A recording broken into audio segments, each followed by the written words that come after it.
C'est pas possible, en fait. C'est comment? C'est comment? C'est comment? Je suis pas fâché parce qu'ils sont qualifiés, non. Je suis fâché parce que je comprends pas comment ils ont fait pour se qualifier. Mais c'est du grand banditisme. Salam, salam, outsider, le débrief commence maintenant. Le Real Madrid se qualifie aujourd'hui pour la finale de la Ligue des Champions en battant le Bayern Munich à domicile 2-1. Belle performance de la part des Madrilènes. Ils nous ont sorti une soirée que nous-mêmes, on n'a pas compris. Cependant, j'ai une question à poser aujourd'hui à l'arbitre, M. Simon Marcignac. Un arbitre qui a énormément d'expérience. Un arbitre qui a arbitré ici des finales de Coupe du Monde et tout ce qui s'ensuit. Je ne comprends pas pourquoi l'action de De Ligt n'est pas revue à la VAR. On me dit que l'arbitre avait déjà sifflé au moment où De Ligt frappe le ballon quand le ballon rentre. Donc, du coup, l'action n'est pas reviewable. Like, how do we say that? L'action n'est pas révisable à la VAR, apparemment. Elle n'est pas révisable à la VAR parce que l'arbitre avait déjà sifflé. Pourquoi l'arbitre, il a sifflé? C'est là où moi, je me pose cette question-là. On me dit parce que l'arbitre de touche avait levé son drapeau. Mais l'arbitre de touche, qui l'a envoyé lever son drapeau? Mais chaque week-end, on est là, on regarde des matchs de football en championnat. Il y a des hors-jeux de 4 mètres, 5 mètres, 10 mètres, 20 mètres. L'arbitre de touche, il suit les gars, il attend que l'action se finisse pour lever son drapeau, alors que nous tous, on sait qu'il y a hors-jeu. Pourquoi l'arbitre lève son drapeau? C'est la question que je me pose. Parce que franchement, en toute honnêteté, aujourd'hui dans la préparation de ce match-là, dans la préparation de mon débrief, j'étais venu pour dire une chose, que c'est des gangsters, que c'est des bandits, que c'est des malfrats, que c'est des brigands. Ce qu'ils ont fait aujourd'hui au Bayern Munich, franchement, c'est inhumain, c'est méchant. C'est-à-dire que le Bayern mène 1-0, ok, le Bayern pense qu'ils sont qualifiés, ok, Thomas Tuchel, il vient, il est tranquille, il commence à faire des changements, il se dit le match, il est terminé, je sors Harry Kane, je sors Musiala, je fais rentrer les Choupo-Moting et tout ça, je vais faire rentrer des gars tranquilles, on va tenir le score et tout. Il prend 2 buts par un gars qui vient du... Bon, c'est choquant. José Lu. C'est José Lu qui vient, qui claque un doublé. Out of nowhere. Toute la saison, on nous a dit, ils n'ont pas de 9. Et puis aujourd'hui, le 9, il est tombé du ciel, il est venu, il a claqué 2 buts. Où veux-tu aller avec cette équipe-là? Franchement, toute honnêteté. Le Real aujourd'hui, pendant tout le match en tant que tel, il tente. Emmanuel Neuer est exceptionnel, il est sensationnel, il n'arrête pas de faire des arrêts. Les gars peuvent frapper jusqu'à demain, tu te dis le ballon ne va jamais rentrer. Mais il fallait qu'à un moment donné, en fin de rencontre, que Manuel Neuer fasse cette bourde pour que José Lu vienne en profiter. Quand je vous dis que c'est des gangsters, c'est des bandits et que le mardi, mercredi, c'est des marcheurs blancs et qui sont injouables, c'est pas des blagues. Parce que franchement, toute honnêteté, sur tous les tableaux possibles, je trouve que le Real est injouable. J'ai l'impression que chaque année, nous, on vient participer à la Real Champions League Madrid Cup. Franchement, c'est leur coupe à eux. C'est eux qui nous invitent et de temps en temps, ils laissent quelqu'un d'autre gagner. C'est pas possible, en fait. C'est comment? C'est comment? C'est comment? Je suis pas fâché parce qu'ils sont qualifiés, non. Je suis fâché parce que je comprends pas comment ils ont fait pour se qualifier. Mais c'est du grand banditisme. Ok, d'accord, on a vu le match de Vinicius, il a été très bon, il a été excellent aujourd'hui. Face à Kimmich, plusieurs fois, il lui a fait la misère, je suis d'accord. J'ai vu aujourd'hui une équipe du Real qui a... En fait, moi je pense que eux, c'est le courage. Moi je pense que eux, c'est le fait de ne jamais abandonner. Je pense que vraiment, le never give up dans la vie, c'est un fan du Real qui a dû l'écrire, quoi. En fait, je comprends pas, parce que tout le match, ils sont là à haranguer la foule, les boys, techniquement, ils sont très bons ballon au pied. Vinicius, il fait la misère au boy, il dribble beaucoup. Bon, de temps en temps, il peut lâcher le ballon, il peut faire une passe en retrait, peut-être qu'il fait le mauvais choix et tout, mais on peut pas lui dire, on peut pas dire que Vinicius a fait un mauvais match. Bellingham, il est très bon aujourd'hui. Rodrigo, il est très bon aujourd'hui. Au milieu de terrain, Toni Kroos a été excellent.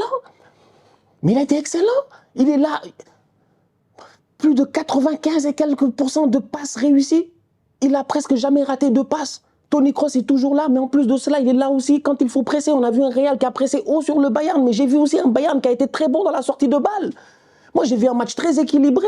J'ai vu un match entre deux équipes, une qui est à domicile, qui sait jouer au football quand ils ont envie, c'est le Real Madrid. Aujourd'hui, ils nous l'ont montré. Et une qui savait qu'ils devaient tenir, essayer d'aller chercher ce hold-up-là. Et c'est ce qu'ils ont fait. Et franchement, quand j'ai vu le pressing du Real en première mi-temps, je voyais les sorties de balles du Bayern. Je me disais, ouais, malgré le pressing, ils sortent bien. Ils sortent bien, il n'y a pas de problème. Pavlovic, tout ça, etc. Ça arrive à distiller des ballons. Oui, Harry Kane ne s'est pas géré en première mi-temps. Oui, il y a eu certains ratés. Il y a eu un petit moment où, je ne sais pas, Harry Kane, peut-être que c'est le Bernabéu, il y a quelque chose qui s'est passé, je ne sais pas. Mais après, à un moment donné, tu regardes le match, tu te dis, ouais, c'est plus ou moins équilibré. Le Real a cet avantage-là de pouvoir marquer à tout moment. On ne sait pas quand est-ce que ça va rentrer, mais le Bayern a l'air de tenir. Il y a la blessure de Serge Gnabry, il y a Alphonso Davies qui arrive, c'est un gaucher, il ne joue pas latéral gauche parce que Mazraoui est là. Donc du coup, il joue un peu plus haut sur le terrain en mode genre milieu gauche, attaquant gauche de temps en temps et tout, même s'il y a eu réorganisation tactique et qu'il est revenu un tout petit peu plus recentré vers l'axe. Mais c'est Alphonso Davies de nulle part qui vient, qui rentre sur son pied droit et qui enroule le ballon. Donc à ce moment-là, moi je me dis, non, aujourd'hui, franchement, le Real, ils ont beau avoir beaucoup de chance dans la vie, je pense qu'aujourd'hui, c'est fini, c'est mort. Le Bayern, ils ont l'air de tenir. Ils ont claqué ce but-là. Ça va aller. Le Real paraît en train de paniquer. Ancelotti est là en train de mâcher son chewing-gum. Le chewing-gum est en train de souffrir. Ancelotti est là. Pendant tous les là, je suis sûr que dans sa tête, le hamster est en train de dire Rossellou, Rossellou, Rossellou. Tu vas aller où? Faire rentrer Rossellou, Rossellou vient claquer un doublé.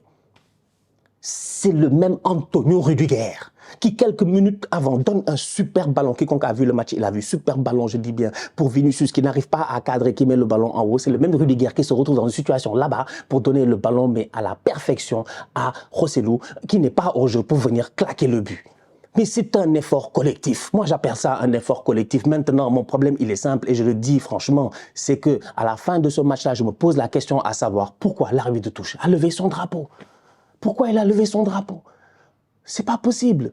Cette année, nous tous, on s'en rappelle, je sais plus c'était quel match où Bellingham, il claque un but et l'arbitre avait déjà sifflé. C'était en Liga, il y a eu un scandale, c'était pas normal, c'est des choses qui ne doivent pas arriver normalement.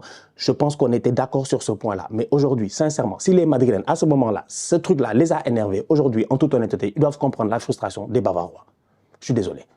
Il y a de quoi être frustré. Il n'a pas à lever son drapeau. Il lève le drapeau. Pourquoi? Faites pourquoi? Puis c'est serré en plus. Laisse-nous aller pour vérifier réellement. Est-ce que De Ligt, son corps et le pied de Rudiger qu'on voit là-bas, là, est-ce qu'ils sont sur la même ligne? Laisse-nous vérifier. C'est ça qui vient gâter le match en fait. Sinon, à la fin de la journée, tu as envie de venir et de dire que le Real a gagné le match, qu'ils ont fait un bon match dans l'ensemble, parce qu'avant cette action-là, le Real ne vole pas sa qualification. Il se qualifie, mais normal. Ils viennent, ils tapent le Bayern à la Madrid. À la Madrid même. Vraiment. En mode, tu penses que tu vas le faire, tu es confortable, tu te dis c'est terminé, on va tenir, et là, ils te mettent 2 buts. C'est la force du Real, ils n'abdiquent jamais. Aujourd'hui, ils nous l'ont montré, les Luka Modric qui sont rentrés, Brahim Diaz, c'est-à-dire tous ces boys-là, ils avaient toute cette envie-là d'aller chercher ce but. Et ce qui est le plus fou, c'est qu'après avoir mis le premier but, ils se sont pas dit on va aller en prolongation. Non, ils se sont dit on va tuer le match.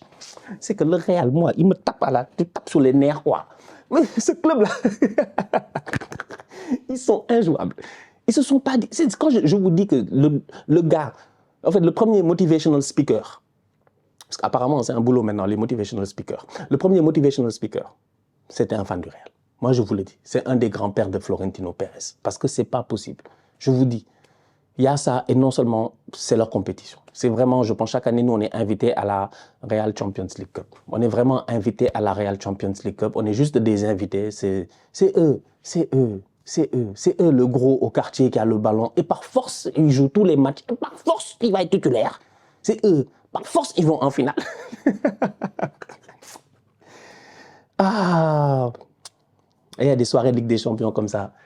Je ne sais pas quoi vous dire. Je suis là en train de réfléchir depuis tout à l'heure. Je ne sais pas quoi vous dire en fait. Je me dis, moi je pensais que vraiment le Bayern allait tenir. Mais là, l'arbitrage, ok, ça va faire grosse polémique. Je pense que c'est ça qui va faire le plus parler aujourd'hui. C'est cette action d'arbitrage-là. C'est ça qui va fâcher les gens. Parce que moi, je pense qu'on aurait dû vérifier. Mais comme l'arbitre a sifflé et qu'il y a des règles et qu'il y a une... Voilà, l'arbitre a sifflé, l'autre a levé son drapeau, donc tu comprends pas, donc tu n'y peux rien.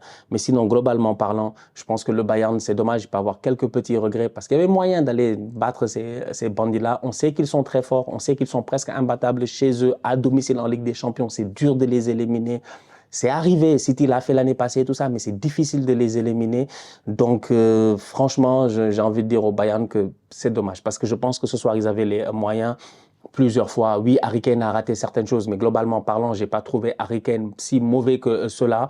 Quand il fallait prendre la profondeur, essayer d'accélérer et tout, il a essayé de le faire. Quand même des bons contrôles physiques, des bons appuis, des frappes, un bon Lounine aussi. Donc ça aussi, c'est des choses que tu ne peux pas enlever. Moussiala, il met des belles frappes, mais Lounine, il est là, il se gère. Donc tu regardes ça et tu te dis, allez, globalement parlant, quand même, le Bayern est venu et ils ont joué un match qui est bien meilleur que ce qu'on a eu l'occasion de voir durant toute la saison de la part du Bayern, ou de l'attente qu'on avait en début de saison de leur part. Tu vois, ils arrivent en demi-finale, ils ne sont pas ridicules, ils manquent de chance. Vraiment, ils manquent de chance. Là, j'ai envie de dire que ça, c'est vraiment un manque de chance. Parce que le Real, là, quand tu ne gagnes pas contre eux et qu'ils ne t'ont pas tapé 4 ou 5-0, c'est que tu as manqué de chance. Ça, là, c'est moi qui vous le dis. Ils ont manqué de chance. Et en face, tu as une équipe qui est forte. Et ça m'amène sur le point, et ça, je pense que dans les prochaines semaines, on va en faire une vidéo, on va en discuter, je sais pas, je vais voir avec Wilou, tout ça, mais c'est Mbappé, il va faire quoi sur le côté gauche du Real? Mbappé a quelle place à prendre sur le côté gauche du Real? Vinicius, t'as vu ce qu'il a fait à Kimmich aujourd'hui? T'as vu le travail de Vinicius? T'as vu les dribbles à l'arrêt de Vinicius? Mbappé va aller où? Franchement, franchement. Le seul poste où ils ont peut-être besoin de lui, c'est le poste de Joselu, tu vois. Et Joselu, ils en ont besoin de temps en temps. Donc c'est quoi Mbappé? Il va aller au Real s'asseoir et puis de temps en temps, il va jouer en Copa del Rey. Et puis quand ils vont jouer la Super Copa de España et qu'ils vont aller en Arabie Saoudite, c'est là-bas il va jouer. Mais non, quand le laisser là-bas, il va jouer dans la Saudi League. C'est-à-dire que moi, je veux comprendre en fait aujourd'hui, quand je vois le Real, quand je vois la dynamique de l'équipe et tout, je me dis, mais Kylian Mbappé qui est en train de tanguer entre l'axe et le côté gauche, ça va être compliqué avec Vinicius. Franchement, c'est que Vinicius a le volume pour gérer tout son côté-là. C'est son côté. Personne n'a à venir là-bas, si lui ne donne pas l'autorisation. Donc, que va faire Mbappé là-bas? En tout cas. Et la deuxième chose, c'est qu'ils vont aller gagner une Ligue des Champions, peut-être face à Dortmund. Tu veux quoi? Ça me rappelle, c'est pas Zidane ici, numéro 5 sur le dos, face à Leverkusen, un club allemand. Il a mis un truc de fou ici, vu de l'histoire de la Ligue des Champions, en 2001 ou je sais pas. C'est Bellingham, il va venir numéro 5 sur le dos face à un club allemand, son club en tant que tel, il va venir, il va faire la même chose et on n'y pourra rien. Il va gagner le Ballon d'Or. En fait, cette année, il gagne la Ligue des Champions au Real, le Ballon d'Or vient du Real. Faut même pas nous fatiguer, c'est je vais tout faire ça. Quels les avocats à la télé, les médias, la possibilité médiatique de pouvoir faire une campagne électorale Ballon d'Or plus fort que le Real, si sur le papier, ils sont légitimes. Les gars, s'ils vont prendre la Ligue des Champions face à Dortmund, c'est mort. Mais attention à Dortmund, c'est pas fini. Attention, il ne faut pas sous-estimer Dortmund. Je ne dis pas que vous estimez. Mais c'est qu'ils ont besoin. Vraiment, moi je suis avec Dortmund. Hein. Le jour de la finale, je vais être avec Dortmund. Je suis avec l'outsider, avec le petit poussé. Je suis désolé. Je suis désolé. J'ai dit ça, il y a un truc qui est rentré dans mon œil. Ils sont bizarres. J'ai dit le jour de la finale, est-ce que je vais la regarder ça? Qu'est-ce qui est rentré dans mon œil? C'est bizarre, en tout cas. Donc voilà, je me pose des questions. Finir le débrief en bas. C'est pas possible. Bref, donc voilà.